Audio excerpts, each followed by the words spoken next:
Alors comme pour mon premier vlog, je tiens juste à redire que parfois le son sature puisque je suis dans un endroit où il y a beaucoup de monde et que c'est difficile de parler. Voilà, allez, bonne vidéo.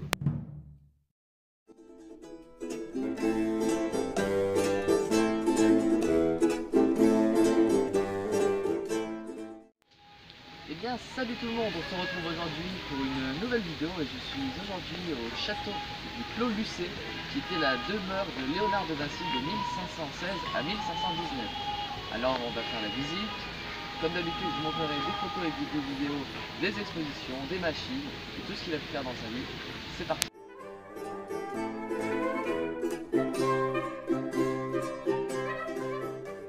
Alors il faut savoir que le château est situé dans un parc de 7 hectares, ce qui en fait donc un grand domaine. Nous prenons les escaliers de la tour ronde qui nous amènent du coup aux étages supérieurs où se trouve un escalier qui ne donne sur rien du tout.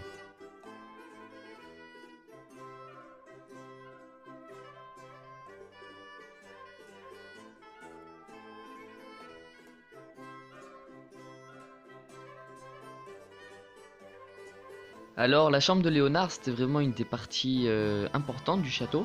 Donc comme vous pouvez le voir il y a son grand lit. Donc le lit paraît petit comme nous expliquait une des personnes qui travaillait ici. Mais en réalité il fait quand même 2 mètres sur je ne sais plus exactement combien. Mais c'est un très grand lit donc c'est un king size bed. Si on pouvait faire une référence par rapport à de nos jours.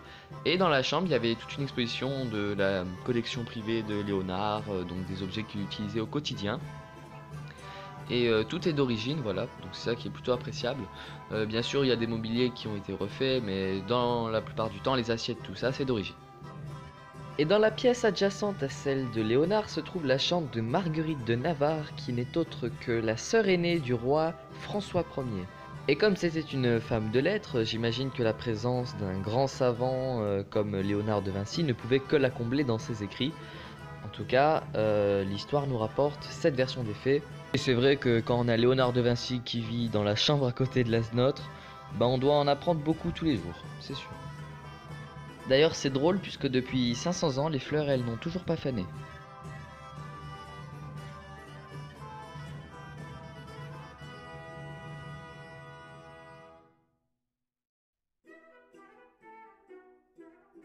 Et on passe dans la partie la plus intéressante de la visite, le temple de la connaissance, le temple de Léonard de Vinci, ses ateliers.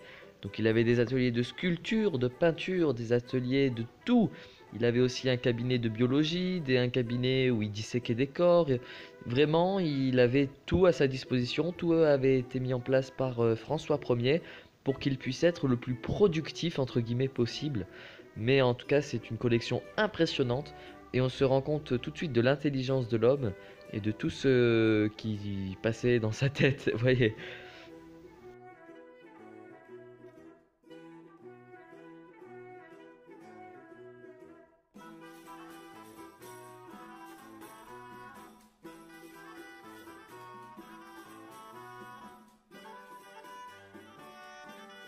Une grande salle à manger où il y avait une nouvelle fois une exposition, cette fois-ci de poterie, de récipients, de verres, voilà.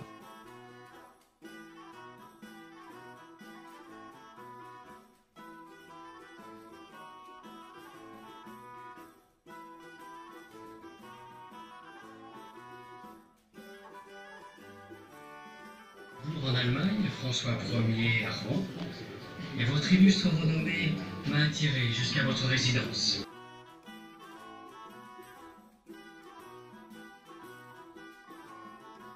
Mais dites-moi, que serait Leonardo da Vinci sans ses inventions? Et on commence par le char, voilà, suivi des mitrailleuses, qui font clairement penser à celles que l'on trouve de nos jours.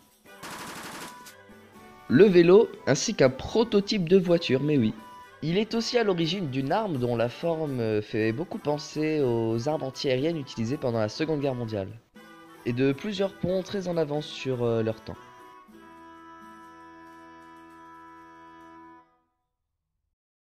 Oh mon dieu, mais qu'est-ce que je vois là? Un hand spinner! Léonard de Vinci a inventé le hand spinner! OMG! Non, plus sérieusement, il est à l'origine du roulement à billes. Et maintenant, je vais citer plusieurs inventions de Léonard de Vinci qui étaient présentes dans le musée. Donc elles sont en vrac, mais c'en est que mieux.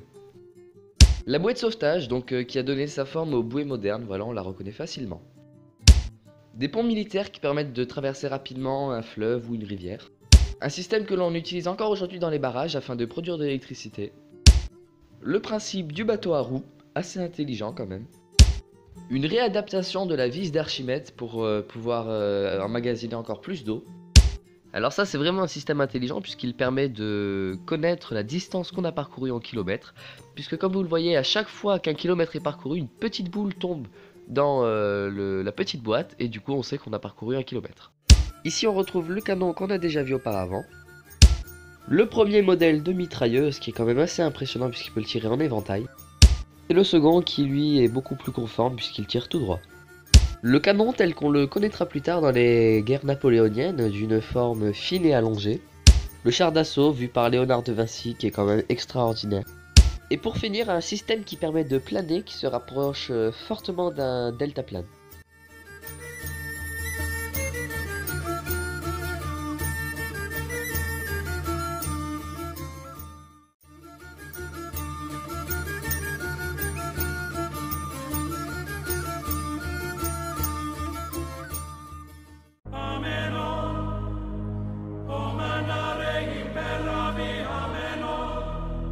Et bien sur ce s'achève cette vidéo, j'espère qu'elle vous aura plu. Comme d'habitude, n'hésitez pas dans les commentaires à mettre si vous avez aimé cette vidéo.